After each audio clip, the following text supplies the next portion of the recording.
Անսպասելի նորություն է, չնայած մի կողմից սպասելի, այն որ Telecom Armenian, այսինքն Dream Telecom-ը եւ Azer Telecom-ը պայմանագիր են կնքել թրաֆիկի տարածման մասին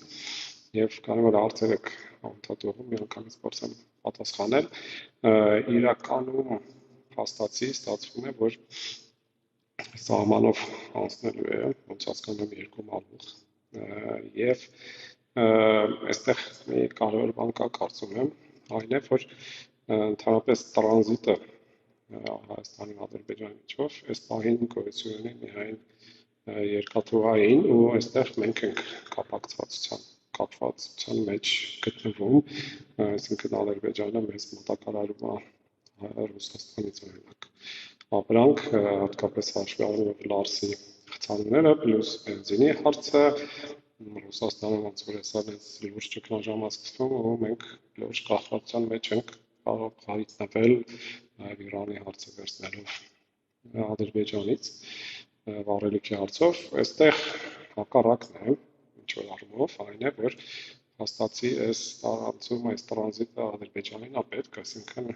այս կողմից մենք էլ ենք ինչ որ կախվածության ինֆրաստրուկտուրա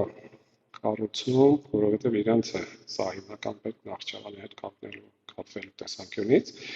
Ընդհանուր առմամբ Team Telecom-ի արտադրությունից մեկից արդեն բխում էր, որ իրենց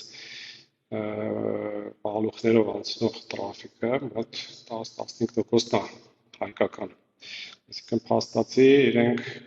տարածաշրջանում լուրջ դեր ունեն որպես տարանցիկ օպերատոր, գիտեք, որ հյուսիս-հարավ ուղղություններն են աշխատում, այստեղ միջին արևելքի երկրներն են Հայաստանի միջոցով տրաֆիկ անցկացնում, սա նաև Հայաստանին մտցնում է արևելք-արևմուտք տրանզիտի որպես դերակատար,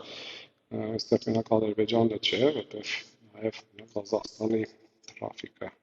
կսկսի անցնել Հայաստանով ու նաև վատ չի այն առումով, որ մենք ունենք որոշ backup, երբ որ Վրաստանում ինչ-որ մի պատիկ հերթական անգամ կարտոլ փորելով մալուխները կտրի, մենք ունենանք ինչ-որ backup-ային տրաֆիկ ու տեսնենք հետո գրազարկը։